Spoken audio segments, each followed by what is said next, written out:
السلام علیکم جاوید صاحب۔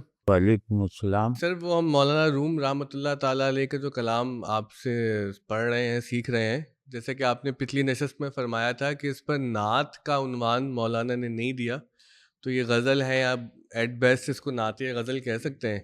تو 6 اشعار ہم نے آپ سے پڑھے تھے، تو گزارش یہ ہے کہ اگر ہم آج 7ویں شعر سے اس نشست کا آغاز کریں۔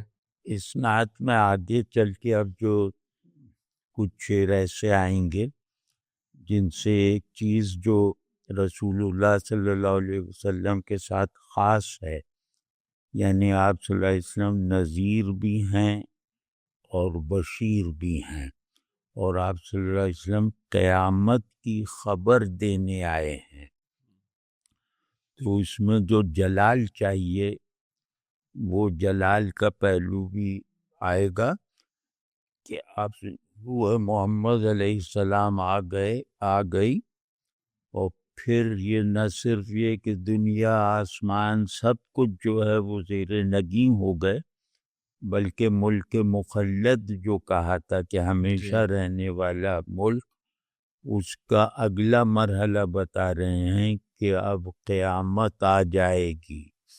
یہ قیامت کا ایک قابل تصدیق پیغام بھی آیا ہے ان کی ذات کے ساتھ۔ تو خیر جب دیکھیے گا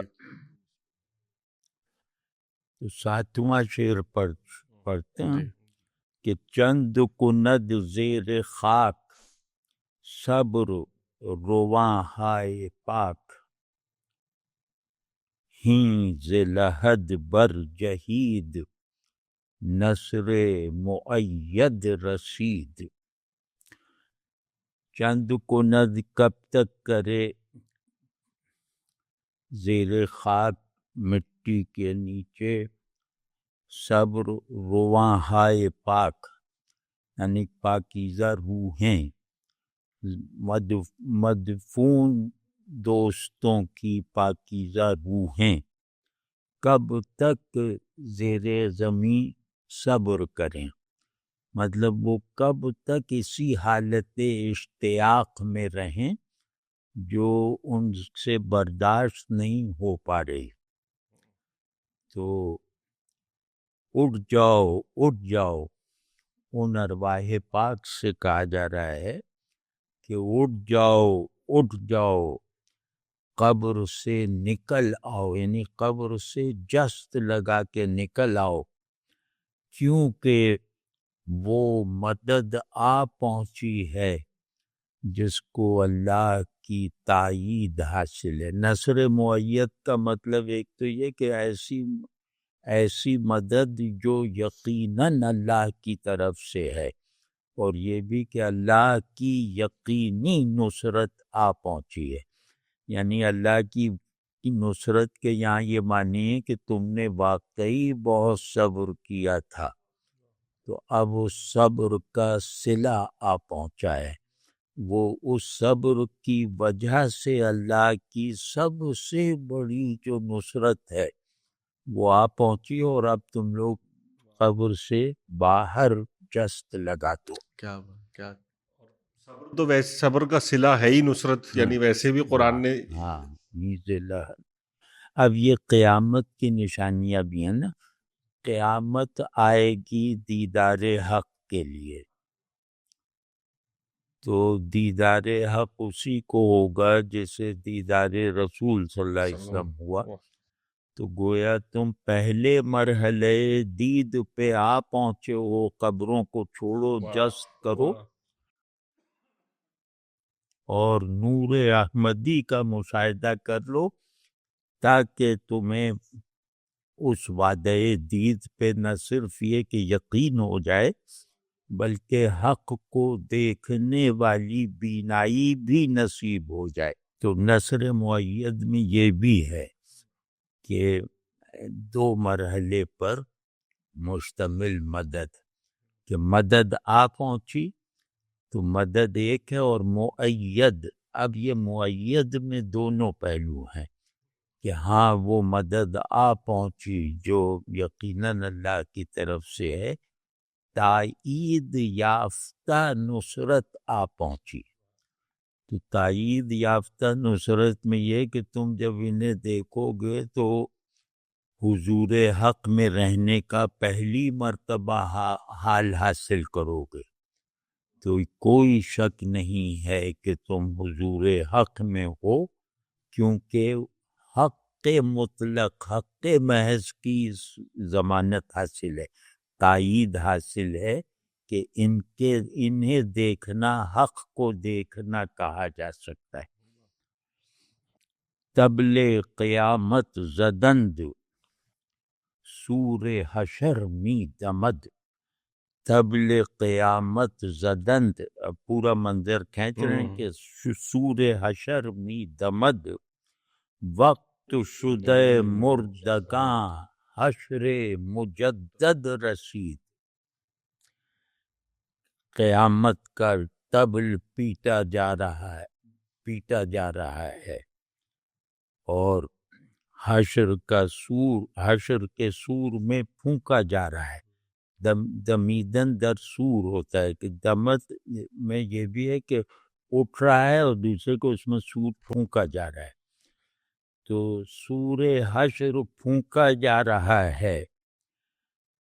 وقت ہو گیا ہے اے مردو، اے خوش نصیب مردو، اے عارضی موت سے گزرنے والے حقیقی زندو. مبارک ہو، وقت آ گیا اور حشر دہرایا ہوا حشر پہنچ گیا.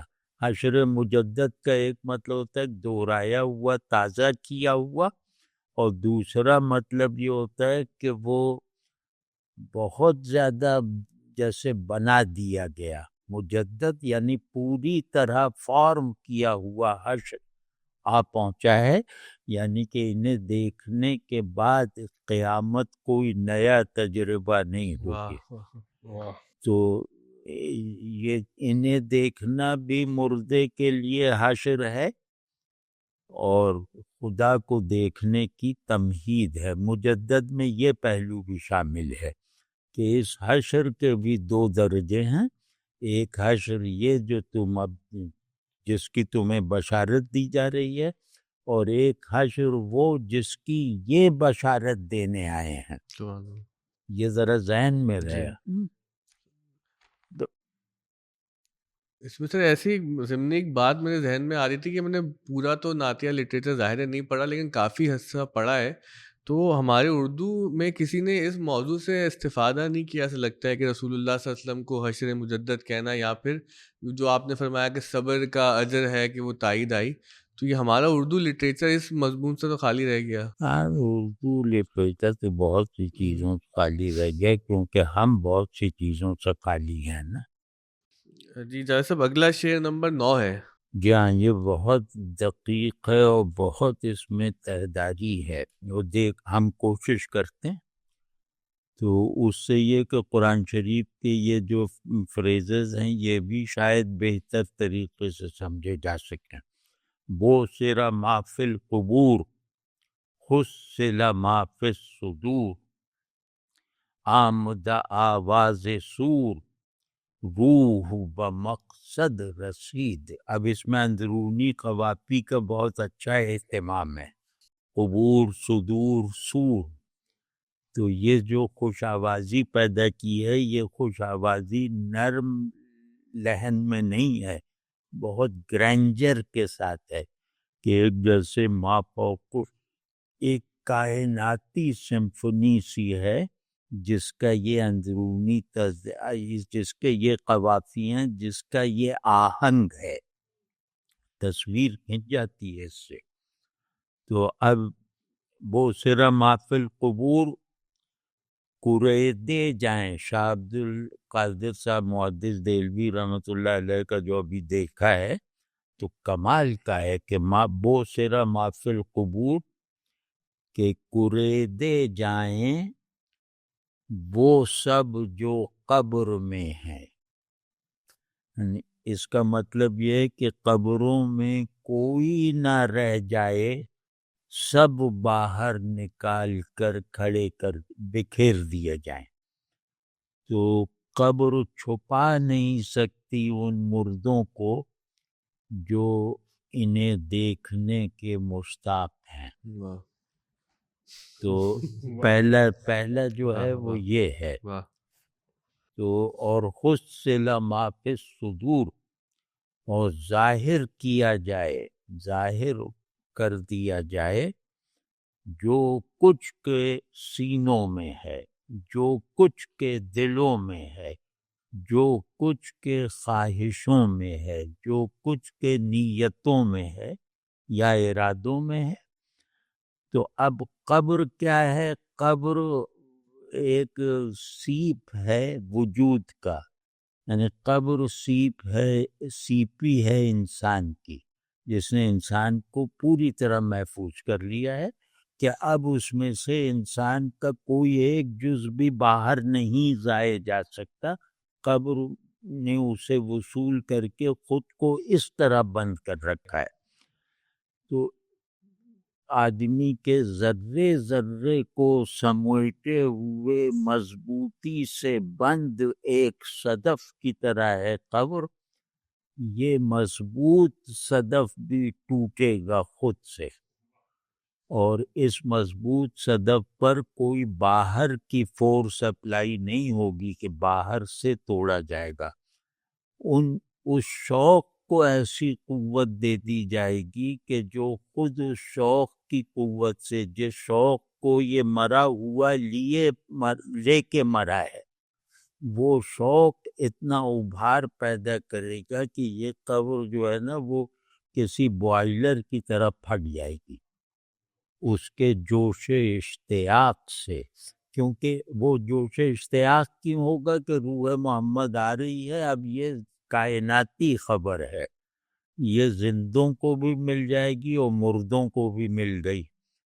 تو یہ اس خبر سے اشتیاق اپنی انتہائی شدت کو پہلی مرتبہ ظاہر کرے گا، اور اس کی شدت سے یہ قبریں پھٹیں گی، اور پھر کریدے جائے گی یہ قبر کے کہیں کوئی حصہ جو اس نے ضائع ہونے سے روکا تھا، اب کہیں ایسا نہ ہو کہ ان کو جو ہے وہ ظاہر ہونے سے چھپا لے. پہلے اس نے چھپایا تھا تاکہ ضائع نہ جائیں. اب اس کو ٹٹولا جا رہا ہے، کریدا جائے گا کہ اس میں کوئی بھی جز ایک ذرہ بھی، جس کی اب تک اس نے پوری طرح حفاظت کی تھی، لیکن اب ایسا نہ ہو کہ یہ حفاظت امانت کی بجائے اپنے ہی ایک راز اور اپنی ہی ایک دولت کے طور پہ اس نے نہ کی ہو. تو اب یہ کریدا جائے گا کہ اس نے کہیں وہ ذرہ بھی اتنا قیمتی ہوگا کہ اس کو محفوظ رکھنے سے بھی مٹی جو ہے وہ اپنی وقت کو بڑھا لے گی، اپنی حقیقت کو پا لینے کے عالم میں رہے گی. یعنی وہ ذرہ بھی مٹی کے بطن میں اس کی حقیقت کا ذرہ ہے. انسان اتنا بڑا ہے، وہ انسان جو حق کی طرف اشتیاق رکھتا ہے، جو حق کی طرف لپک رکھتا ہے. تو اس قبر سے پورا انسان نکالا جائے گا، اور وہ پورا پن جو ہے وہ زندگی میں اسے نہیں تھا. یعنی موت نے جب اسے بکھیر دیا تو اس کے کچھ باطنی اجزاء پہلی مرتبہ ظاہر ہوئے اس کے جسم کی شکست و ریخ کے بعد. تو وہ اجزاء بھی نکالے جائیں گے، اور اب جو یہ کھڑا ہوگا مردہ زندہ ہو کر، یہ پہلی زندگی سے زیادہ مکمل، زیادہ سیراب اور زیادہ بامعنی، اور اپنی حقیقت سے اپنی جدائی کو جو ہے اپنی حقیقت کے ساتھ اپنی دوری کو ختم کیے ہوئے ہوگا. پہلے یہ حقیقت سے منسوب تھا، اب یہ حقیقت کا حامل ہے. اس طرح اٹھے گا، مطلب ایک دوسری قبر کی طرح اٹھے گا. ایک مردہ قبر تھی جس نے اس کے مردے کو تھام رکھا تھا، اب یہ اس قبر کو بھی جیسے زندہ کر لے گا اپنے اندر، اور اب اس کا جو اس کے پاس جو دولت اور امانت ہے وہ حق ہے.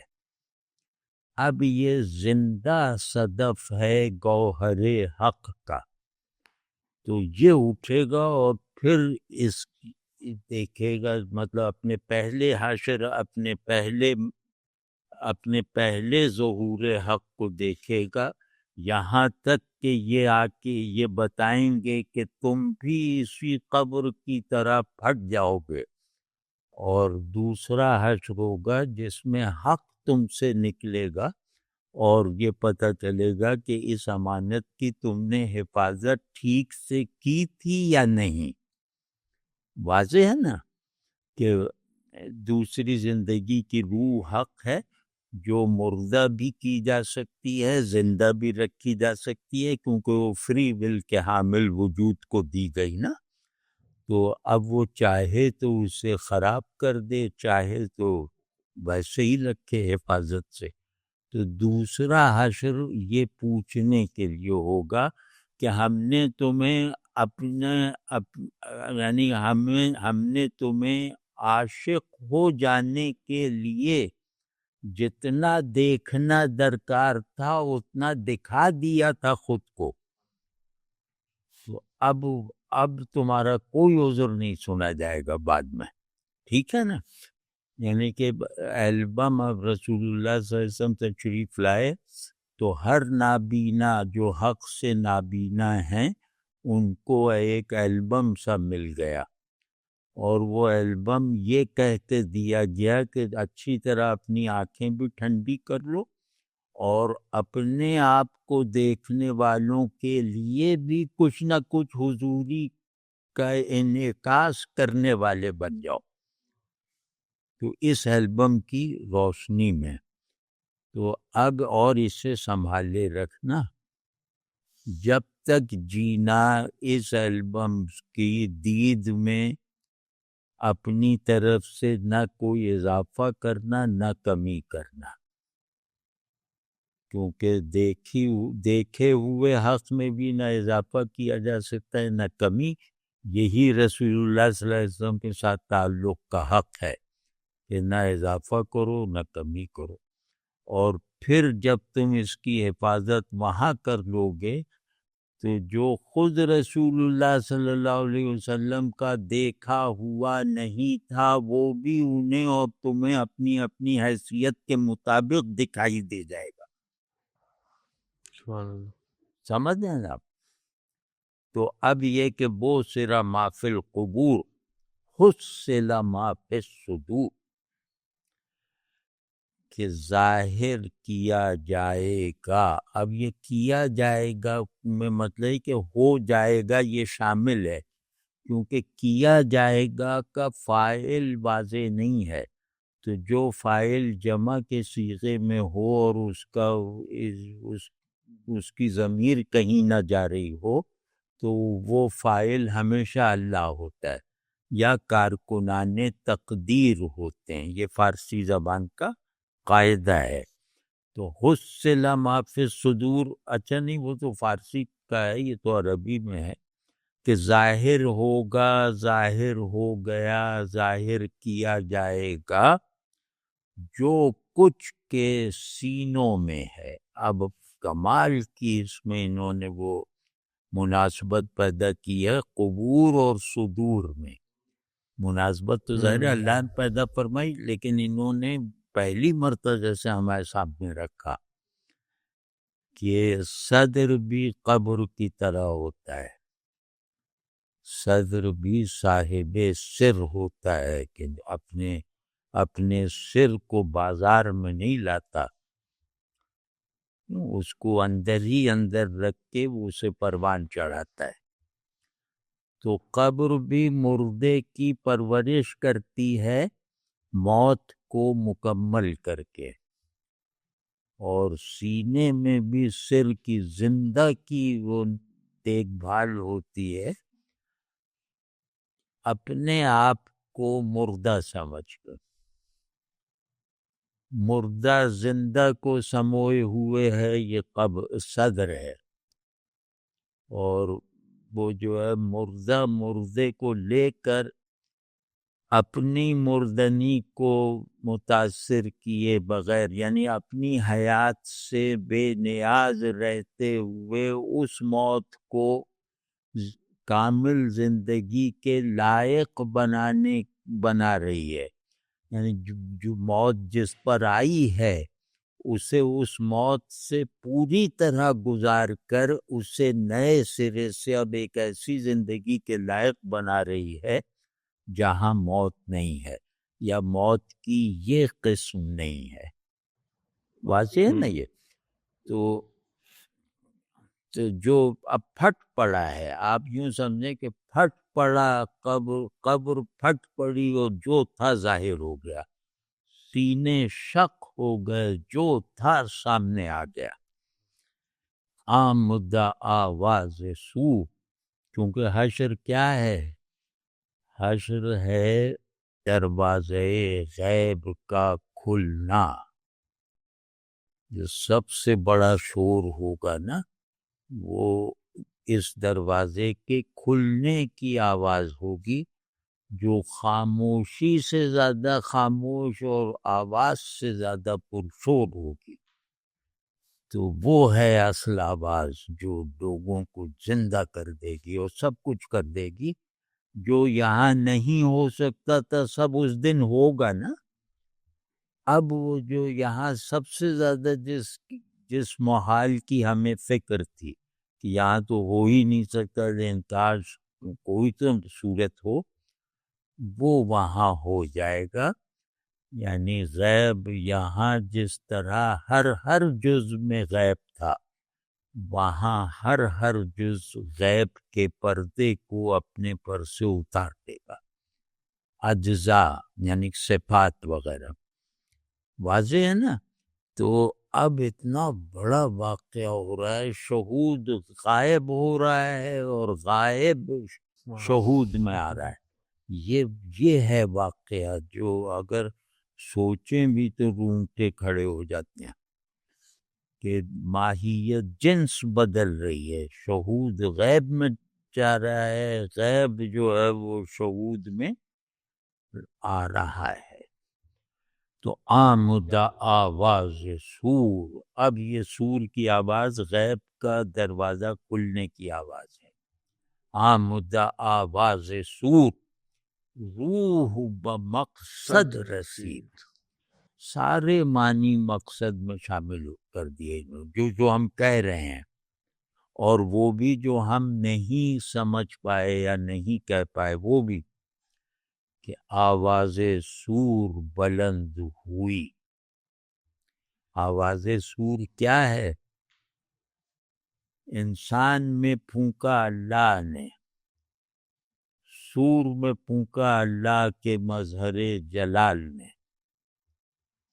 سور میں بھی پھونکی گئی ہے روح، وہ روح الہی ہی ہے، لیکن بوسیلہ اسرافیل پھونکی گئی ہے، اور اسرافیل بھی خود سے کچھ نہیں ہے، وہ اللہ کے جلال کے ایک شعبے کے انچارج ہیں۔ اپنا تشخص رکھے بغیر، اپنی مرضی رکھے بغیر، اپنے اختیار سے بے نیاز رہتے ہوئے، یعنی وہ اختیار سے پاک ہیں۔ دیکھیں بڑائی کی دو قسمیں ہیں، ایک تو یہ کہ بھئی وہ جبر سے پاک ہے، تو جبر سے پاک صرف اللہ ہے، جس پر کوئی چیز بھی شر نہیں بن سکتی۔ وہ تو خیر سارے موجودات سے خارج ہے نا۔ دوسرا ہے اختیار سے پاک ہونا، یہ فرشتے ہیں۔ فرشتوں کی عظمت یہ ہے کہ وہ اپنے اختیار سے بھی پاک ہیں، یعنی ان پہ شک ہی نہیں کیا جا سکتا کہ جو یہ کہہ رہے ہیں یہ اپنی طرف سے کہہ رہے ہیں، جو یہ کر رہے ہیں یہ اپنی طرف سے کر رہے ہیں۔ تو فرشتے نظام ہدایت اور نظام فطرت دونوں میں اللہ کے بالکل کھرے نمائندوں کا کردار ادا کرتے ہیں۔ نظام فطرت میں اسرافیل ہیں، بس انہوں نے کائنات فنا کر دی، اور نظام ہدایت میں مثال تو جبریل ہیں، تو جو وہ کہیں گے وہی اللہ کہہ رہا ہے۔ مطلب جبریل کا ہر کہا ہوا قول الہی ہے، جبریل کا ہر کیا ہوا فعل الہی ہے، واضح ہے نا؟ تو وہ ان سے کبھی انبیاء نے نہیں پوچھا کہ بھئی یہ ذرا پورا پیغام پہنچایا ہے نا، کوئی چیز بھول تو نہیں گئے، کیونکہ وہ اختیار سے پاک تھے۔ یہ جملہ صرف فرشتوں پہ آتا ہے، جہاں اختیار سے پاک ہونا یہ فقرہ کہا جا سکے۔ تو کبھی خود کو بھی پاک کر کے دیکھو نا اختیار سے، تو پتہ چلے گا۔ ہمیں صلاحیت دی گئی ہے اختیار سے پاک ہونے کی۔ تو سور کی آواز آئی، غیب کا گیٹ کھلنے کی خاموشی اور آواز دونوں کو بہت ہی پسماندہ بناتے ہوئے ایک راشا سا پیدا ہوا ساری کائنات میں۔ اور پھر کیا کہ غیب کا دروازہ ہی کھل گیا، تو روح اپنے حقیقی مقصد تک پہنچ گئی۔ روح کا مقصد کیا ہے؟ کہ مجھے غیب سے صادر کیا گیا، شہود سے پاک رکھا گیا، یعنی جسم کے ساتھ بھی مجھے شہود سے پاک رکھا گیا ہے، مجھے غیب کی ایک فعال نشانی بن کر نظام شہود کے قلب میں داخل رکھا گیا۔ تو اب وہ جسم کا بوجھ اٹھائے، روح کی قبر جسم ہے وہ بھی پھٹ جائے گی، وہ بھی شک۔ تو اب وہ اپنے مقصد کو پہنچ گئی، یعنی جہاں سے آئی تھی وہاں پہنچ گئی۔ اس کا قصد صرف ایک تھا کہ جہاں سے آئی ہوں وہاں پہنچ جاؤں۔ تو وہ جہاں سے آئی تھی وہ غیب کا عالم ہے، وہ صفات کا عالم ہے، وہ عالم الوہیت ہے۔ تو اس کے لیے وہ دروازہ کھلا، وہ عالم الوہیت میں داخل ہو گئی، ہم لوگ بھی پیچھے پیچھے کہیں ہیں۔ تو روح بمقصد رسید، واضح ہو گیا نا؟ یہ بہت خوبصورت شعر بھی ہے۔ روح بمقصد، یہ آپ اس کو آمدہ پڑھ رہے ہیں، آمد؟ نہیں، آمد کو اس میں انہوں نے وہ رکھا ہے، حرکت محذوف کر دی ہے نا، اچھا تو وہ سنانے کے لیے، اچھا یا آمد اس طرح بھی پڑھ، آمد آواز سور یہ پڑھتے تو جو وزن گڑ جائے عروض گا۔ نہیں جانتے نا ہاں۔ وہ مشکل میں پھنس، ٹھیک ہے نا؟ ہوں۔ اگلا شعر ہے دوش۔ آپ نے غور کیا کہ یہ کائنات اور مابعد کائنات دونوں کا احاطہ کر لینے والا ایک کینوس بنایا ہے مولانا نے، اور وہ کینوس سادہ نہیں ہے، اس میں تصویریں ہیں، یہ سب کائنات اور ماورائے کائنات یہاں مصور ہیں۔ اس شعر میں جو ابھی ہم نے پڑھا تھا، دوش درستار گاں غلغلہ افتاد بود، دوش درستار گاں غلغلہ افتاد بود، کز سوئے نیک اختراں اختر اسعد رسید۔ اب یہ اٹھا رہے ہیں کہ اب جو لوگ یہ سب قیامت میں غیب کا انکشاف جنہیں دیکھنا ہے، قیامت میں آنکھ کھولتے ہی، کچھ خوش نصیب ایسے ہیں نا کہ وہ آنکھ کھول کے کچھ اور نہیں دیکھیں گے، وہ غیب کا دروازہ کھلتے ہوئے دیکھیں گے اور سنیں گے اور اس کی طرف دوڑیں گے۔ تو ان کی اس زندگی میں نشانی بتا رہے ہیں کہ یہاں وہ ایسے تھے، جب ہی وہاں ان کی آنکھ غیب پر کھلے گی کہ دوش در استارگاں غلغلہ افتاد بود، کہ کل رات جو ہے وہ ستاروں میں ایک شور مچا ہوا تھا، وہ شور کیا تھا؟ کز سوئے نیک اختراں اختر اسعد رسید. شور یہ تھا کہ خوش قسمت یعنی سعید سعادت والے ستاروں، عالی مرتبت ستاروں کی طرف پہلی مرتبہ آ رہا ہے وہ بڑا ستارہ جس میں ہر ستارے کی سعادت بھری ہوئی ہے، ہر سعادت اپنی تکمیل کے ساتھ جا کر اس میں بھری ہوئی ہے. اسعد یعنی سب سے زیادہ سعد، کہ وہ دنیا میں بھی رحمت ہے اور آخرت میں بھی رحمت ہے. سعد کہتے ہیں مبارک کو جو بابرکت ہو، تو مطلب دوسروں کے لیے بابرکت ہو.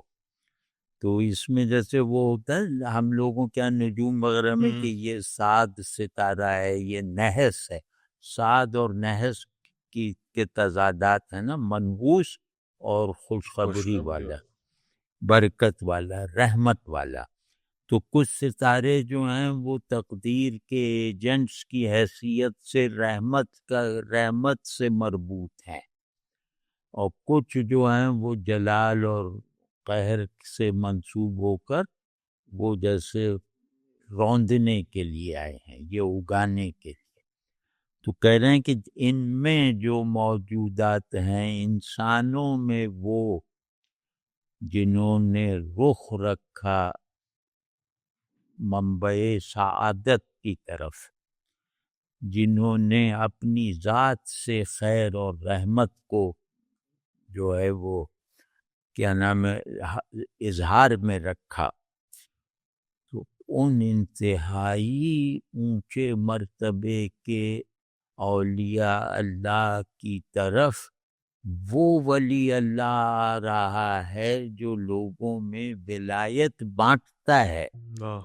جو وہ ولی آ رہا ہے جو ولی ہے اللہ کا بنایا ہوا اپنی کوشش کے بغیر، اور جو اپنے مخاطب کو ولی بنا سکتا ہے انہیں مجاہدے پر راغب کر کے. یہ یاد رکھیے گا، اللہ دیکھنے سے ولی بنا دیتا ہے. رسول اللہ صلی اللہ علیہ وسلم ولایت کے لیے درکار مجاہدات کی قبولیت پیدا کرتے ہیں. اگر ان کے مجاہدے پہ چلے، ان کی پیروی کی، تو ولایت یقینی ہے. ورنہ یہ نہیں ہے کہ اللہ کی طرف ایسا تصرف کہ کسی سبب کے بغیر ولی بنا دیں، اس کا اللہ نے خود نفی فرمائی کہ آپ جسے چاہیں اسے ہدایت نہیں دے سکتے. تو یہ ہمیشہ ذہن میں رہے. وہ ستاروں کو بڑا ستارہ بنانے والا آ گیا. ستاروں کی روشنی نیچے کی طرف آتی تھی، اس روشنی سے آسمان کو روشن کروا دینے والا ستارہ آ گیا. جیسے اس میں دوش سے مراد یعنی یہ گزرا ہوا واقعہ بیان کر رہے ہیں، یعنی حشر سے اب دنیا کا منظر بیان. رسید مطلب ماضی کا جو صیغہ ہوتا ہے نا، اس میں مستقبل پورا سمایا ہوتا ہے.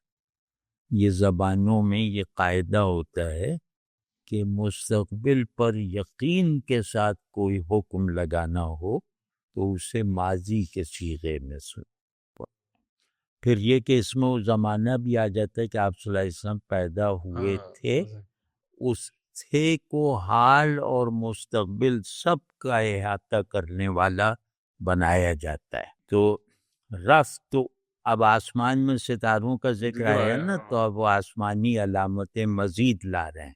اب وہ بتا رہے ہیں کہ جو سعید ستارے ہیں ان میں سے کچھ کا ذکر کر رہے ہیں کہ ان پر رحمت ہوئی، یعنی رسول اللہ صلی اللہ علیہ وسلم بشر ہوتے ہوئے سماویات کے بھی محسن ہیں. یعنی رسول اللہ صلی اللہ علیہ وسلم رحمت للعالمین بنائے گئے ہیں، اس لیے کہ زمینی لوگ ہی نہیں بلکہ سماوی کردار بھی ان سے رحمت جذب کریں، اور ان کی سب سے بڑی رحمت ہدایت اور ولایت ہے۔ واضح نا؟ رفت و اتارد ز دست، لوح و قلم در شکست، در پے او زہرہ جست، مست بفرقد رسید۔ سبحان اللہ۔ اس میں تھوڑا سا وہ حیت والا علم آتا ہو نا تو آدمی جھوم جائے اس میں، اگر نجوم وغیرہ تھوڑا بہت یا پرانی مائتھالوجی آتی ہو تو۔ اب اتارد ایک ستارہ ہے اور اس کو کہتے ہیں منشی فلک، یہ قلمدان لیے ہوئے لکھ رہا ہے، تو یہ ذرا خیال ہے۔ اتارد جیسے ادب فکر یہ سب کا وہ ہے، تو اسے فارسی زبان میں اس کا لقب ہے منشی فلک، جیسے مریخ کا ہے جلاد فلک، اتارد ہے منشی فلک یعنی لکھنے والا۔ اس رعایت سے اب دیکھیے کہ اتارد اپنے قابو سے باہر ہو گیا۔ اب آپ ذرا دیکھیے کہ وہ تو مجبور محض ہے اتارد نا، تو وہ کہہ رہے ہیں کہ اس کو بھی کچھ نہ کچھ شاید قابو اگر ہو بالفرض محال، اتارد کو کچھ اپنے اوپر قابو ہو تھا بھی تو وہ بھی نہ رہ سکا۔ اتارد اپنے ہاتھ سے نکل گیا، یعنی بے بس ہو گیا اور دیوانہ ہو گیا جذب سے، آپ کی کشش سے۔ اس سب سے مبارک ستارے کی کشش ایسی تھی کہ پورا نظام شمسی جو ہے وہ الٹ پلٹ گیا۔ آپ سمجھے نا، یعنی نظام شمسی قید فطرت سے نکل کر وہ دائرہ محبت میں آ گیا۔ واضح ہے نا یہ؟ تو اب وہ کہہ رہے ہیں کہ یہ ستارے کو دیکھ کے اتارد بھی بے قابو ہو گیا، مجذوب ہو گیا، اپنے ہاتھوں سے نکل گیا، اور لوح و قلم جو اس کے پاس ہے، لوح و قلم، وہ سب ٹوٹ پھوٹ گئی، مطلب جیسے اسی نے توڑ پھوڑ دی، کہ جو اپنی شناخت ہے، اپنی ماہیت ہے، اس کو اس نے توڑ دیا، یعنی اپنے ہاتھ سے اپنے آپ کو توڑ کر اپنے ہاتھ سے نکل گیا۔ تو در پہ اب وہ منشی فلک ہی چھوڑ گیا سب کچھ، ڈیسک وغیرہ، قلم دوات سب۔ تو اب وہ زہرہ جو ہے، زہرہ کو ناہید بھی کہتے ہیں، اناہیتا بھی کہتے ہیں، وینس وہاں کہتے ہیں لاطینی میں۔ تو یہ جو ہے یہ عشق و حسن کی دیوی ہے مائتھالوجی میں، اور اس کی تاثیرات میں یہ عشق اور حسن والے معاملات آتے ہیں۔ تو اب یہ کہ وہ منشی چلا گیا جو سب لکھتا تھا حساب کے، یہ پورا مطلب وہ اسکرپٹ کو لکھتا رہتا تھا، اور یہ جو ہے رقاصہ، فرض کی زہرہ جیسے ایک رقاصہ ہے، زہرہ جیسے موسیقی کی دیوی ہے، حسن کی دیوی ہے، یعنی ستارہ جو ہے، تو زہرہ اس کے پیچھے پیچھے دوڑی اتارد کے، کہ بھائی جس طرف بھی یہ جا رہا ہے وہاں کوئی بہت بڑا واقعہ ہوا ہے، یہ ممکن ہی نہیں ہے کہ کوئی آج تک کا سب سے بڑا واقعہ نہ ہوا ہو، اور اس نے بھی دیکھا تو وہ بھی جس لگانے کے، اس نے اپنے حدود کو توڑ دیا، وہ محبوب تھا تو عاشق بن گئی، عاشق تھی تو وہ عشق سے بھی دستبردار ہو گئی، وغیرہ وغیرہ۔ تو اس کے پیچھے پیچھے زہرہ نے بھی جست لگائی، اور مست بفرقد رسید۔ زہرہ ایک دوشیزہ ہے جو فرقد کی عاشق ہے۔ فرقد ایک ستارہ ہے جو بالکل قطب شمالی میں اینڈ پر جو ہے وہ وہاں رہتا ہے، وہاں سے طلوع ہوتا ہے، یعنی اس کے پھر وہ جیسے ستاروں کی ایک لڑی میں آخری ستارہ ہے، تو زہرہ اس لڑی میں ہے، تو یہ اس کی طرف لپکی، یعنی زہرہ اور فرقت کو مائتھالوجی میں یہ دکھایا جاتا ہے کہ یہ عاشق اور محبوب ہیں، لیکن ان کا فاصلہ جو ہے وہ بہت بڑا ہے، پوری کائنات کا فاصلہ ہے، واضح ہے نا؟ تو وہ کہہ رہے ہیں کہ اس کو بھی موقع مل گیا کہ آج فاصلہ ہی میں ختم کر دوں، اور فاصلہ اس نے ختم بھی ہو، اس پر ختم ہو گیا، وہ اپنے آپ سے نکل کر مجذوب بن کر جو ہے وہ فرقت تک جیسے چشم زدن میں پہنچ گئی، وہ اپنے مقصد کو پہنچ گئی، وہ اپنی، اب اس نے اپنی فنائیت کو پا لیا، واضح ہے نا؟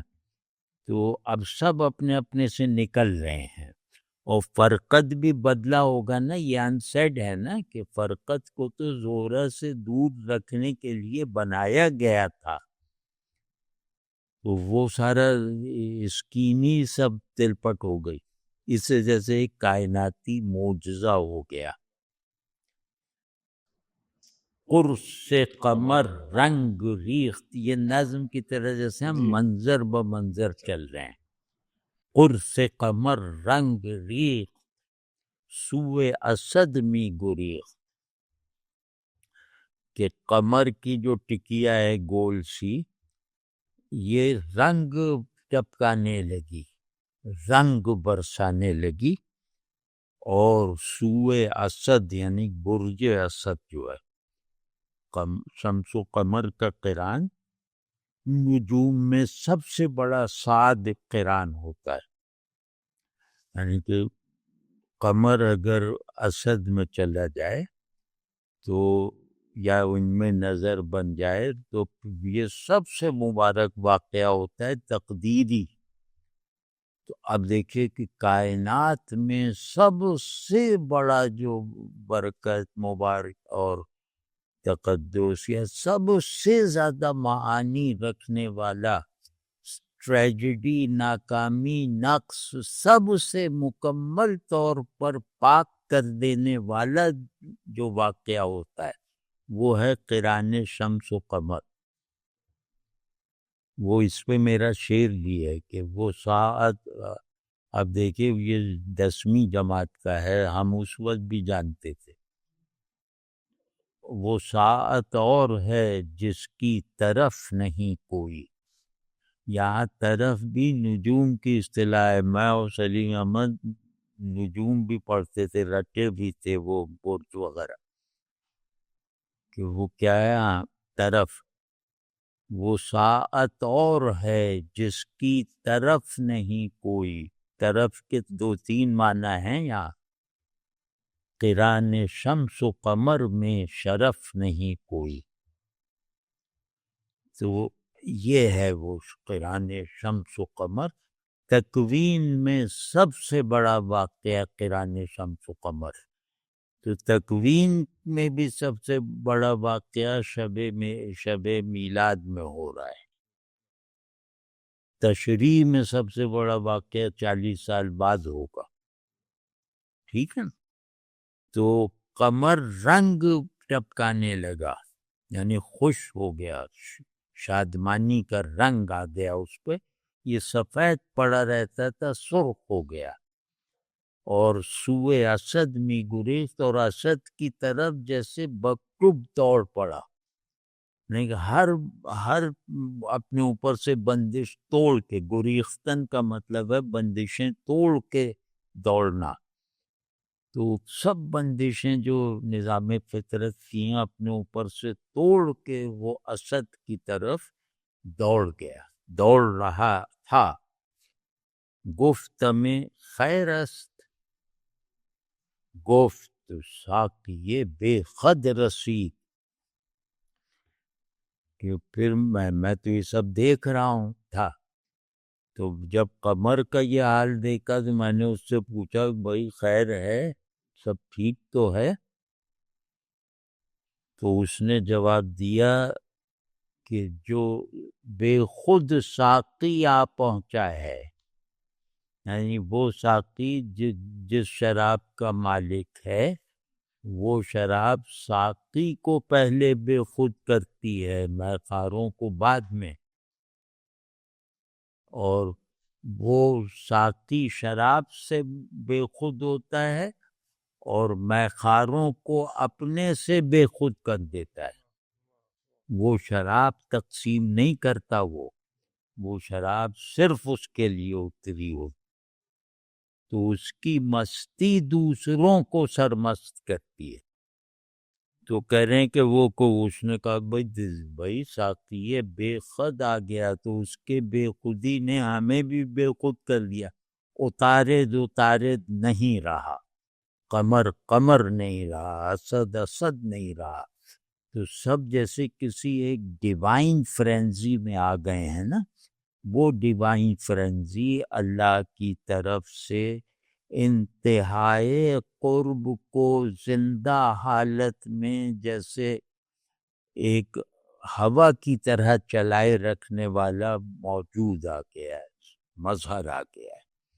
تو بھئی وہ خود سے نکلیں تو وہ خود سے نکل گئے جن کے خود پر ہمارے تمام خودیاں قربان، تو وہ جب خود سے نکل گئے تو اب ہمیں کون روک سکتا ہے اپنی خودی کے پنجرے میں محبوس رکھنے؟ ہمیں نظام قدرت کی کوئی بیڑی نہیں روک سکتی اگر ساقی بے خود ہماری طرف ہمیں بے خود کرنے کے لیے آ رہا ہے۔ تو بے خودی کیا ہوئی اجرام فلکی کی؟ یہ ایسے ہی کوئی بلا وجہ شاعرانہ بڑھ کے نہیں ہے۔ ہر آبجیکٹ نیچر کا جو ہے وہ مجبور ہے، اور یہ جبر ہی اس کی بے خودی ہے، کیوں خودی اختیار کی طالب ہوتی ہے، تو انہیں بے خود رکھا گیا ہے تاکہ وہ حق کی ملاوٹ کے حق کی نشانیاں بن سکیں کسی بھی طرح کی ملاوٹ کے بغیر۔ تو ایسے سب ٹوٹ پوٹ ہو رہی ان میں کہ جو حق کی یقینی نشانیاں ہیں، انہوں نے کہا کہ اب ہمیں جو ہے وہ جیسے ان کو بھی ملا کے حق کی نشانی ہونے کے درجے کو کمال تک پہنچانا ہے۔ آپ واضح ہے نا یہ بات؟ جیسے کمال کیا ہوگا؟ آپ یہ چیزیں گواہی دیں گی قیامت میں، تو ایسا نہیں کہ یہاں بھی کوئی زبردستی کی بات کہہ دی، قیامت کے دن یہ اپنے اپنے جبری کرداروں سے نکل جائیں گی نا سب چیزیں، تو یہ پہلی قیامت نے انہیں نکال کے دکھا دیا نا کہ اس طرح نکلو گے۔ واضح ہے نا؟ عقل دراں غلغلہ خواست کے پیدا شود، عقل دراں غلغلہ خواست کے پیدا شود، کودک ہم کودک است گرچہ بابجد رسید۔ عقل کی ایسی توہین جو کرتے ہیں نا، یہ توہین نہیں بلکہ اس کا کردار واضح کرتے ہیں، کیونکہ وہ بھی اس کی تماشائی ہے اس سارے منظر کی۔ تو عقل ایسے شور قیامت کے بیچوں بیچ عقل نے بھی چاہا کہ خود بھی اپنے آپ کو کچھ ظاہر کرے نا۔ عقل نے کیوں ظاہر ہونے کی خواہش کی؟ کیونکہ عقل زمین و آسمان دونوں پر تصرف رکھنے والی قوت ہے، تو اس نے کہا تھوڑا میں بھی اپنا منہ دکھا دوں کہ لوگ سمجھیں کہ میں نے ادھر ادھر سب ان کو آزاد کروایا ہے۔ عقل کا کام ہے اپنی پابندی کو ذہن اپنے اندر نہ رکھتے ہوئے دوسروں کو آزاد کروانے کی مہم پہ نکلنا، یعنی ہتھکڑی اپنی اتارے بغیر دوسروں کی بیڑیاں کھولنا۔ اور یہ تضحیک والی بات نہیں ہے، مطلب جیسے تاج ہے، سر پہ تاج ہے، پاؤں میں بیڑیاں ہیں، یہ عقل ہے. تاج کا انکار کرو گے تو بھی بے وقوف، تو بے وقوف ہو، بے عقل ہو. اور بیڑی کا انکار کرو گے تو پھر تم بے خدا ہو. تو عقل اس نے بھی موقع نکال لیا کہ چلو یار ہم بھی کچھ اپنا وہاں یہ سب نظارہ کروا دیں. کہ پیدا شود کے دو معنی ظاہر جان. اس کا اصل مطلب ہے کہ اپنا اظہار کرے، اپنا ظاہر ہو. اور دوسرا یہ بھی ہو سکتا ہے کہ نئے سرے سے جنم لے، جیسے سب ستارے نئے سرے سے جنم لے رہے ہیں نا، تو یہ بھی نئے سرے سے کرے. لیکن اس بیچاری کی یہ خواہش دل کی دل ہی میں رہ گئی، کیونکہ تم جانتے ہی ہو کہ بچہ تو بہرحال بچہ ہے، چاہے وہ ABCD پڑھ چکا ہو. بچہ تو بچہ ہے، یعنی چاہے اس میں کچھ سمجھ پیدا ہو چکی ہو، لیکن یہ تو سمجھ سے ماورا حالت میں وجود اپنی تمام شفافیت اور اپنی تمام وائٹیلٹی کو ایک شخص پہ فوکس کر کے اسے کائناتی مؤثرات کا موجد بنا کے دکھا رہا ہے. تو یہاں یہ بچہ بیچارہ کیا کرے گا؟ خیز کے دوران ماست. اچھا میں یہاں کہہ دوں، واللہ کہہ رہا ہوں کہ یہ 2 گھنٹے کی لازمی گفتگو کو سکیڑ کر ہر شعر میں بات کر رہا ہوں. تو مطلب اس میں ایسا فلو ہے. خیز کے دوران ماست، شاہ جہاں آن ماست. خیز کے دوران ماست، شاہ جہاں آن ماست. چون نظرش جان ماست، عمر معبد رسید. پہلے دیکھا نا ان کا جو سور اور وہ تھا نا، قبور اور صدور، وہ تھا میکرو کازم. اب یہ مائکرو کازم ہے. اس کو کہتے ہیں بڑا آدمی، اس کو کہتے ہیں بڑی عقل، اس کو کہتے ہیں بڑا عشق، اس کو کہتے ہیں رسول اللہ صلی اللہ علیہ وسلم کی فیاضی سے شرابور رہنے والی خوش قسمتی اور صلاحیت. اس سے کہتے ہیں نظام وجود میں تعلق مع رسول صلی اللہ علیہ وسلم سے حاصل ہونے والے حقائق اور معارف، تعلق مع اللہ کے تابع رکھتے ہوئے تعلق بالرسول صلی اللہ علیہ وسلم کی آفاقیت دکھا دی. اب اس کا مائکرو کازم دکھا رہے ہیں جس پر اس حکومت ہے. خیز کے دوران ماست، بس زورا ورا سب اپنے اپنے مقصود کو پہنچ گئے نا. تو اب ہمارا دور آ گیا، اب کوئی بندش نہیں ہے. اب ان سے وابستہ جتنی ان کو ذریعہ بنا کر جتنی بھی خواہشیں ہیں سب پوری ہوں گی. اس کو سمجھنے کا ذرا وہ کیجیے نا کہ اب ہمیں وہ ذریعہ ہی نہیں مل رہا تھا کہ سب خواہشیں پوری ہوں، اور خواہشیں تنگ کیے جا رہی تھیں، اور خواہشوں کو دبانے کی بھی ہمیں سمجھ نہیں آ رہی تھی، کیونکہ ان میں تو بلندی تھی، وہ تو فخر پیدا کرنے والی خواہشیں تھیں. تو ان خواہشوں کو کیسے دبائیں؟ تو کہنے اب آپ صلی اللہ علیہ وسلم تشریف لا رہے ہیں، روح محمد نے سفر کر لیا ہے خلقت کا، تخلیق کا. تو اب ہمارا وقت آ گیا ہے. تو سب کو کہہ رہے ہیں کہ زندوں کو کہا جا رہا ہے کہ اٹھو. مردے تو اٹھ گئے سب، اب زندوں کو کہا جا رہا ہے اٹھو. بس اب کوئی خواہش جو ہے وہ بے تکمیل نہیں رہ جائے گی. کوئی خواہش گھٹیا نہیں رہ جائے گی اور ہر خواہش پوری ہو، کیونکہ خواہشیں پوری کروانے والا آ گیا ہے. خواہشیں پوری کرنے والا اللہ ہے، لیکن خواہشیں پوری کروانے والا آ گیا ہے، یعنی شاہ جہاں ہمارا ہے. چلو اب ہماری بادشاہت ہے، کیونکہ کائنات کا یہ شاہ جس کو شاہی کا منصب مالک کون و مکان نے دیا ہے وہ آ رہا ہے. اس کے لیے معجزات بھی پیدا ہوں گے کہ فطرت بھی اس کے تابع رہے، اور اس کے لیے جو ہے وہ ایسے لوگ بھی پیدا ہوں گے کہ ہدایت بھی اسی سے منسوب رہے.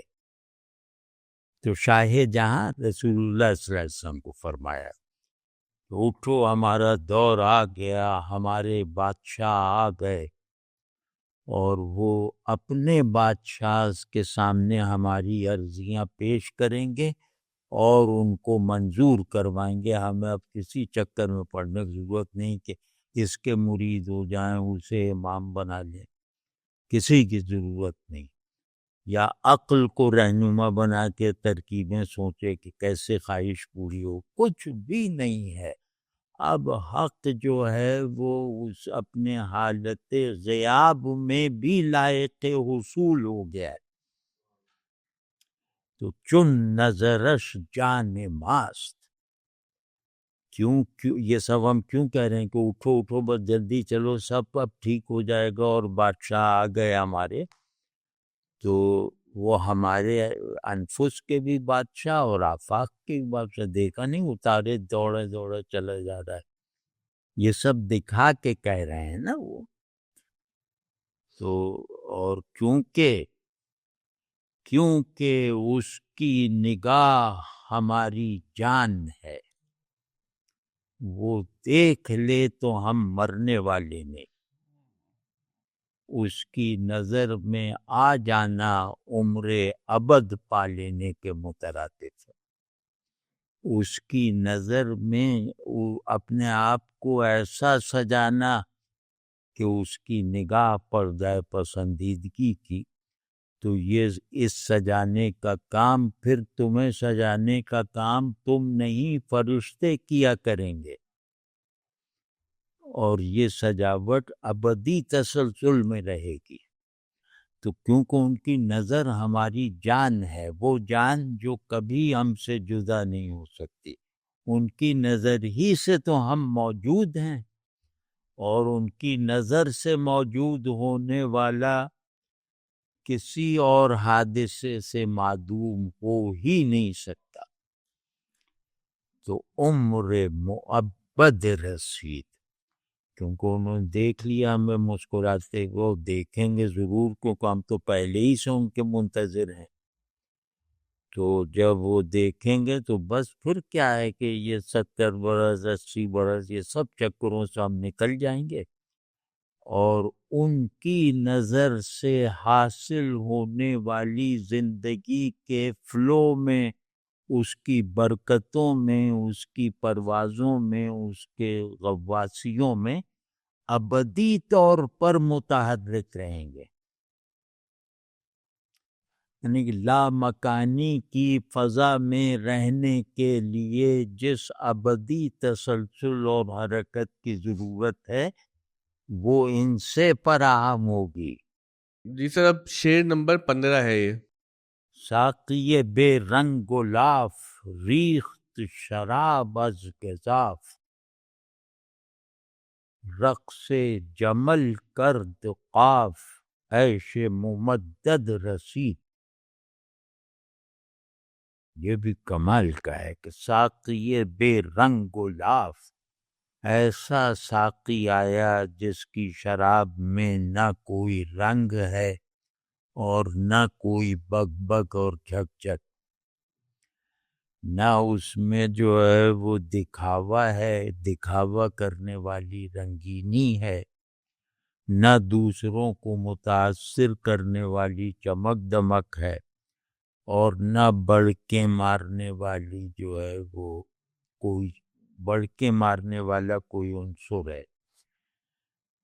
تو اس ساقی نے اس شراب ایسی شراب اپنے ساتھ لایا ہے یہ ساقی کہ یہ گزاف یعنی مبالغہ جھوٹ بیہودہ باتوں میں سے شراب کشید کر لیتا ہے. ریخت شراب انڈیلی گرائی از گزاف یعنی معمولی چیزوں سے بیہودہ باتوں میں بھی گویا حق کو قبول کر کے حق کا اظہار کرنے والی باتیں بننے کی صلاحیت پیدا کر دی. لفظ باطل میں معنی حق کی قبولیت پیدا کر دی. تو رقص سے اور یہ سب وہ کہہ رہے ہیں ایک نشاتیہ واقعہ. اب مجذوبی دکھائی ہے نا آسمان سے لے کر، اب وہی مجذوبی زمین پر ہے کہ یہ وجد جس ساقی کی بدولت ہے، اس ساقی نے ہمارے لیے وہ ساقی جس کو ملی ہوئی شراب رنگ و لاف سے ماورا ہے، اس میں نہ خودی کا دکھاوا ہے نہ بے خودی کا دعویٰ ہے، دونوں سے پاک. وہ اب آیا ہے تو وہ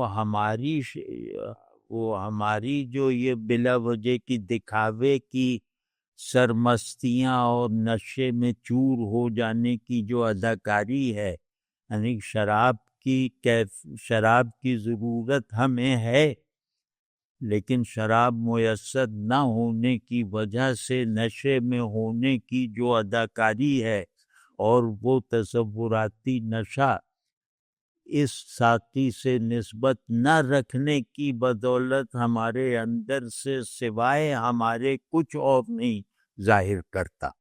یعنی وہ بے خود بھی نہیں ہونے دیتی یہ شراب. اس کا نشہ خودی کے تسلط کو اور گراوٹ کے ساتھ مکمل کر دیتا ہے. یہ یاد رکھے کہ خودی کا مسلط ہونا یہ ہے کہ ہم اپنے بوجھ سے دبتے چلے جائیں یہاں تک کہ تحت الثری کو پہنچ جائیں. خود تک محدود رہنا یہ گرنے کا عمل ہے، یہ گھٹنے کا عمل ہے. تو ہماری اس گھٹن میں سرمستی جو ہے وہ پیدا کرنے والا ساقی آ گیا، اور اس کی وہ صرف ہمیں نہیں، ہم تو بہت چھوٹا، ہماری اوقات کیا، رقص جمل کرد قاف کہ کوہ قاف اونٹ کی طرح رقص میں آ گیا. اونٹوں کا رقص ہوتا ہے نا، یا عربوں کا بہت بڑا جیسے تہوار وغیرہ ہوتا ہے کہ اونٹ رقص کرتے ہیں، ان کے منہ سے جھاگ نکل رہا ہوتا ہے جو ان کی سرمستی کی علامت ہوتا ہے، اور وہ رقص واقعی حالت جذب میں ہوتا ہے، دیکھنے والے کو یہی لگتا ہے، اور بعض مرتبہ دیکھنے والوں میں جذب کی کیفیت پیدا کرتا ہے.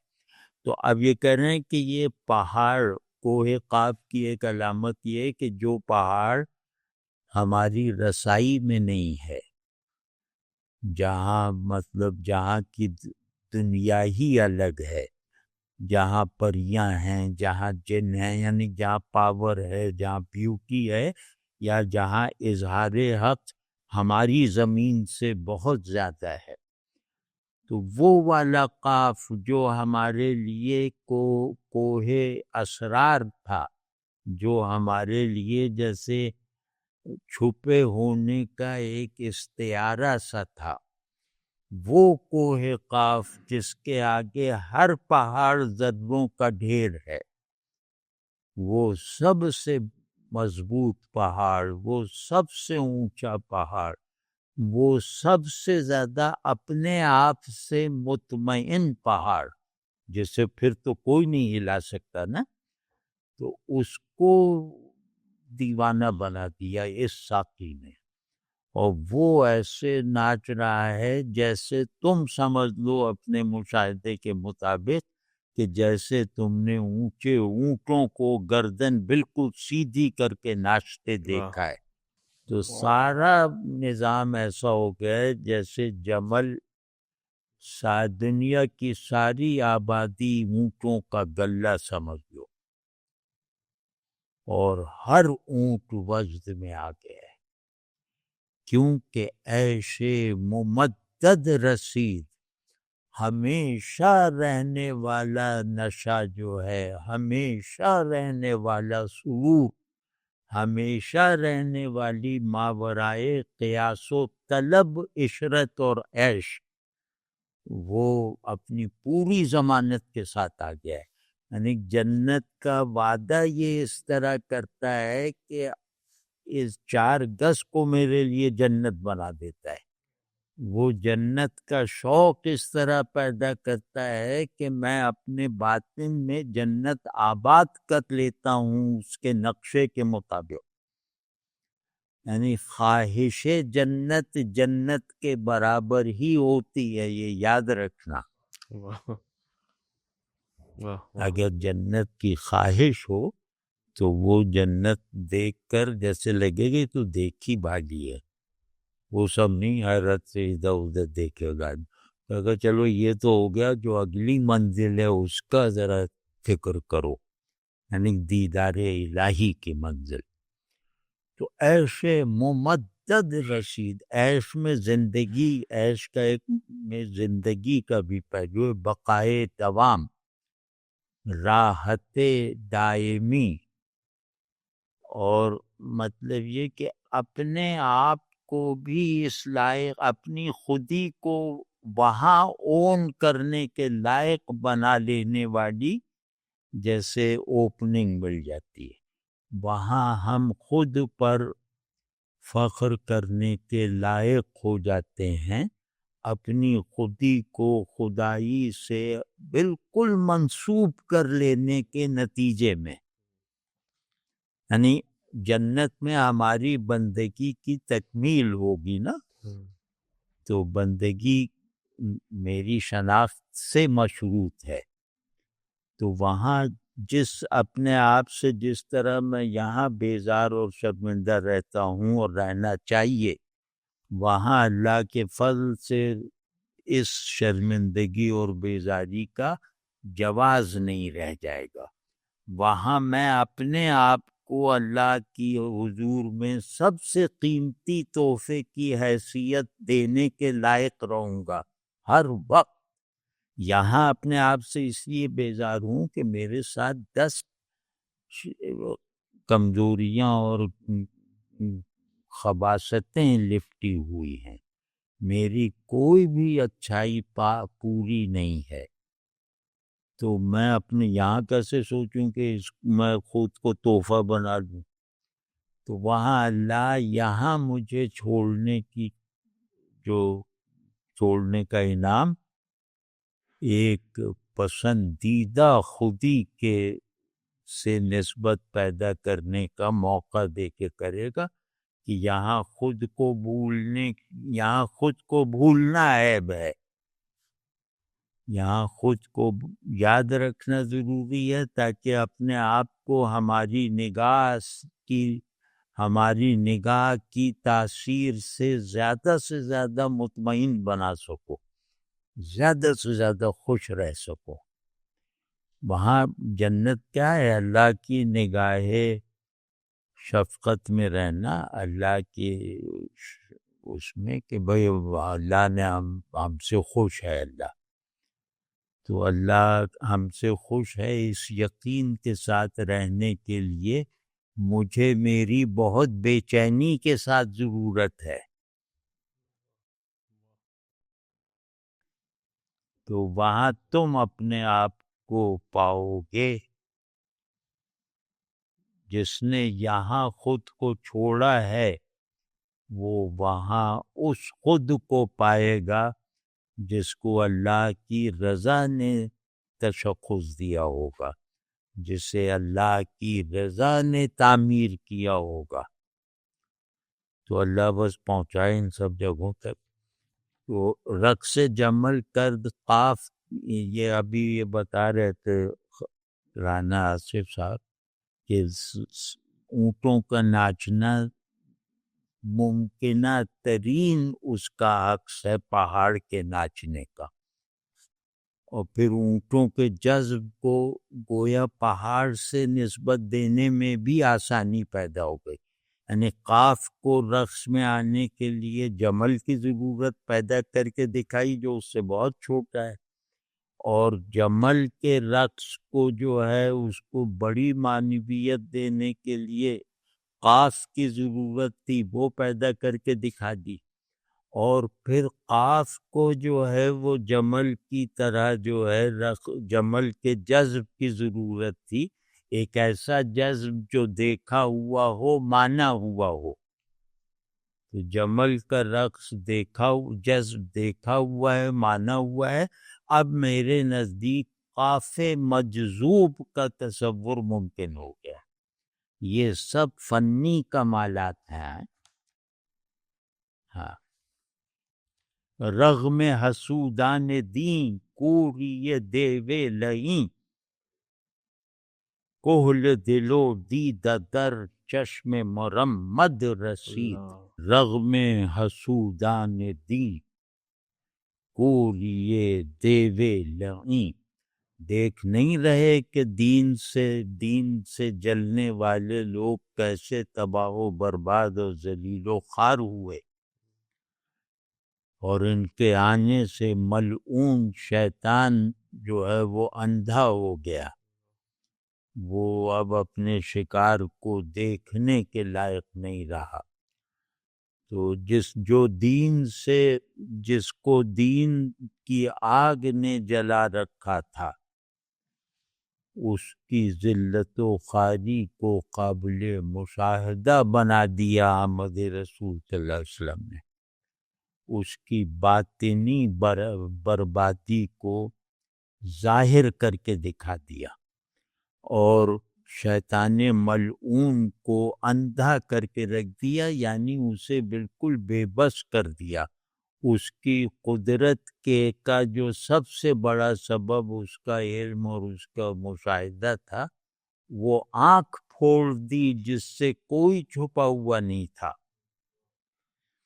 اب کیا ہے؟ اب ایک نیا نظام بنائے، علامتی رنگ پیدا کریں تو جیسے ایک اور اٹھان سامنے آتی ہے کہ کہل دلو دید در چشم مرمد رسید، کہ جس سرمے نے دل کو بینا اور دل سے رہنمائی لینے والی، دل سے متعلق آنکھ کو روشن رکھا تھا، وہ اب اس آنکھ کو نصیب ہو گیا جو آشوب میں مبتلا تھی، جو ٹھیک سے دیکھنے والی نہیں تھی، جس میں موتیا اترا ہوا تھا۔ تو اس بیمار آنکھ، اس کمزور آنکھ، وہ آنکھ جو اپنی بیماری کی وجہ سے اپنے ہی میں مگن رہتی تھی، جس کا درد ایسا تھا کہ وہ بند رہتی تھی اور اپنے ہی کو دیکھتی رہتی تھی۔ اب آپ پیچھے سے جوڑ کے دیکھتے جائیے اس میں، تو اس میں وہ سرما آ پہنچا، وہ مسیح آ پہنچا جس کے پاس وہ سرما ہے جو درد نابینائی کا ایک سیری علاج ہے۔ تو اندھی ہوتی ہوئی زخمی آنکھ کو وہ مرہم مل گیا جو آئیڈیل دل کی بینائی آئیڈیل دل کو بیدار رکھتا تھا اور آئیڈیل آنکھ کو بینا رکھتا تھا۔ وہ سرما زخمی آنکھ کو جو اندھے ہونے کے انتظار میں ہے، اس کو پہنچ گیا، وہ اب اپنے آپ سے گویا فراغت پا کر اب جو دیکھنا ہے وہ دل کے کہنے پہ دیکھے گی، کیونکہ یہ سرما دل اور آنکھ کو ایک بھی کرتا ہے، یعنی یہ دل کی بینائی کو آنکھ میں منتقل کرتا ہے اور آنکھ کی بینائی کو دل کے تابع رکھتا ہے۔ از پے نا محرماں قفل زدم بر دہاں، یہ آخری شعر ہے جی نا، جی آخری شعر۔ از پے نا محرماں قفل زدم بر دہاں، خیز بگو مطربا عشرت سرمد رسید۔ اب ہم جیسے بالکل عام و بے شوق لوگوں کے لیے بھی، جیسے یہ آخری شعر کہا کہ ان کو چلو اتنا ہی جتنا یہ سمجھ سکتے ہیں اس سمجھ تک اتر کے بھی دکھا دو کہ ان کی گراوٹ بھی گراوٹ نہیں رہے گی، وہ بلندی بن جائے گی۔ تو وہ کیا ہے کہ از پہ نا محرمہ، کیونکہ اب نامحرم زیادہ جمع ہو جاتے ہیں مجمع میں، کیونکہ میں تو اپنے جذب اور اپنی ترنگ میں جھوم جھوم کے گائے جا رہا ہوں، میں تو جیسے ایک ان کا مبشر بن کے وجد اور رقص میں سنائے جا رہا ہوں۔ اب دیکھا تو وہاں کھڑے ہیں یہ سب، مطلب تو اس کہا بھئی اب چپ ہو جاؤ، یعنی ہم وہ لوگ ہیں کہ جذب الہی جو ہے وہ ہمیں دیکھ کے ختم ہو جاتا ہے، یعنی ہر اچھی کیفیت ہمیں دیکھ کے ختم ہو جاتی ہے، تو ہمیں دیکھ کے وہ ظاہر ہے ختم ہونی تھی، تو اب پھر ذرا سا بور ہو کے کہہ رہے ہیں کہ یہ نامحرم آ گئے ہیں، تو آج ان کو ڈانٹنا نہیں ہے بلکہ خود خاموش ہو جانا ہے۔ یہ برکت دیکھیے اس میں، دیکھیے بڑا آدمی بات کیسے کرتا ہے، اس میں انسیڈ کتنا رہتا ہے۔ کیا پہلے نامحرم آتے تو ان کو بھگا دیتا، آج انہیں بھگانا نہیں ہے، کہنا ہے کہ اور قریب آ جاؤ، لیکن اپنی کیفیت کو ختم کرنا ہے، توڑنا ہے، اپنے آپ کو ان کو ہوشیار کرنے کے لیے مجبوراً ہوش میں لانا ہے، ہوش میں رکھنا ہے۔ تو میں نے منہ پہ تالا لگا لیا اور خیز بگو مطربا، اور وہ جو ساتھ میں جو ڈول پیٹنے والے ہوتے ہیں نا، جن کی آواز زیادہ سنتے ہیں ہم، مولانا کی تھوڑی سن رہے تھے، وہ ڈول کی، ہم لوگ ڈھول کو سن رہے تھے، مولانا اپنا ترانہ سنائے جا رہے تھے، وہ ہم نہیں سن رہے۔ تو جیسے یہ نہیں کہ اللہ اللہ اور وہ سب جو ایک طائفہ چلتا ہے، تو ہم تو اسے دیکھ رہے ہوتے ہیں، ان کے بیچ میں کوئی بھی آ جائے ہمیں کیا پرواہ۔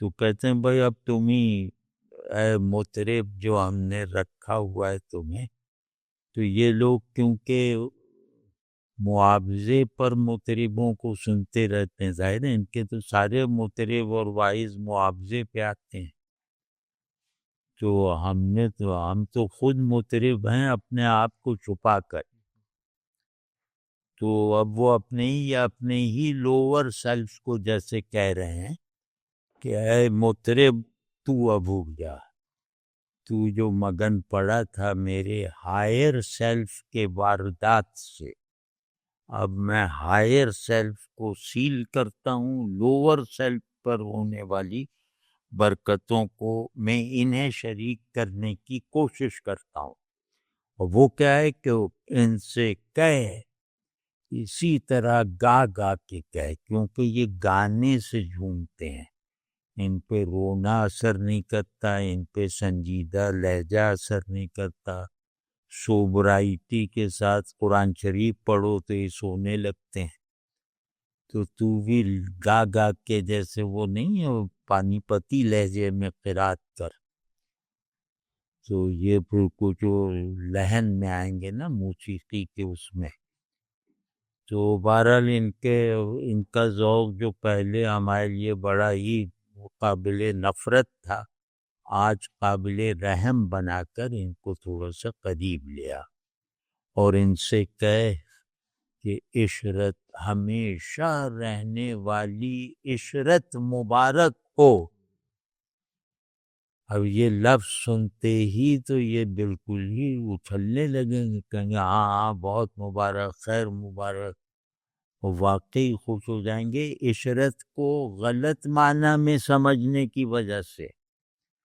ان سے کہہ دو نا عیش ہوں گے، بس عیش ہی عیش ہیں، تو ہر آدمی کا تصور عیش وہی ہے جو لفظ عیش میں شامل ہی نہیں ہے، تو لیکن یہ چلو لفظ عیش تو قبول کر لیں گے نا، تو پھر سوچتے رہیں گے یار کون کون سے عیش میں نہیں جانتا، تو جیسے ہی وہ اپنے انجانے عیش ڈھونڈیں گے کسی لغات میں تو پتہ چلا تھا کہ ہم تو جو تھا عیش سے جو ہم سمجھتے تھے وہ تو جیسے ٹریلر تھا اندر جہنم میں جانا تھا، ٹریلر جنت کا چل رہا تھا، نہیں مثال طور پہ کہ یہاں تو چھوڑنے میں عیش ہے، وہ تمہیں تم سے چھڑانے کی عشرت اور خوشی اور راحت دینے آئے ہیں، وہ تمہیں تم سے چھڑانے آئے، وہ تمہیں تمہارے نفس کو مغلوب کرنے کے لائق بنانے آئے ہیں تمہیں۔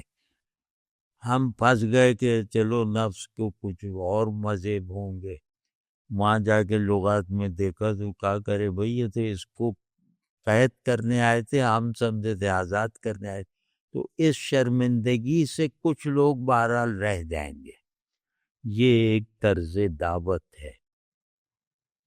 چلو کچھ تو 100 میں سے 5 کہیں گے یار چلو اب لغت وغیرہ بھی کھول لی، وہ کتاب ظاہر ہے بڑی چیز ہے،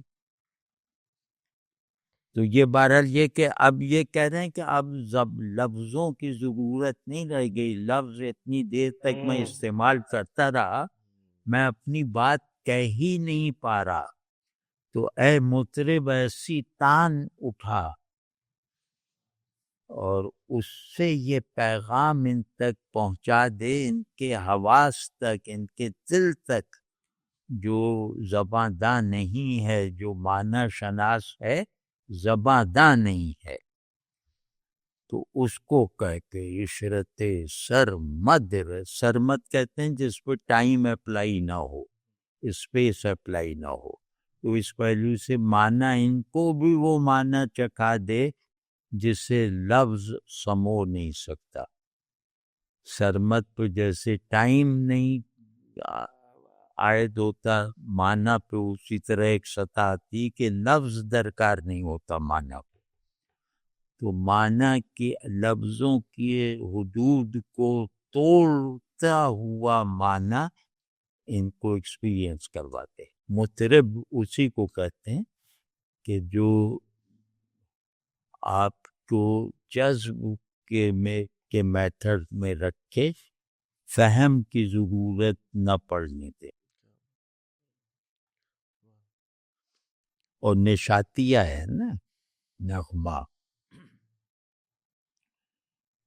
وہ غالب نے بڑا اچھا کہا ہے کہ جاں تن سے کیوں نکلتی ہے غالب دم سما،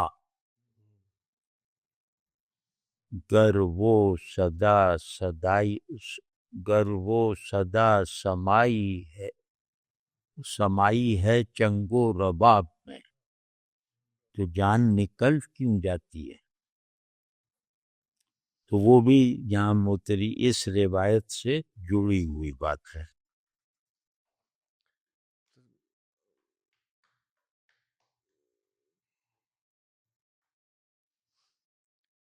یہ جناب ہو گیا، اور اس میں مطلب یہ کہ امید ہے کہ ہم اس سے اپنے لیے درکار ہر فائدہ اٹھانے کی کوشش بھی کریں گے، اور جیسے یہ امید بھی رکھیں گے کہ ہم جن فائدوں کو پہچان کے ان کو حاصل کرنے کی کوشش کر رہے ہیں، اس میں بہت زیادہ چیزیں ایسی ہیں جنہیں ہم پہچان نہیں پائے، تو کوشش میں ایسی سچائی اور بے چینی رہے، محدود علم کی بنیاد پر کوشش اتنی سچی رہے کہ غیر محدود اچھائیاں حاصل ہو جائیں.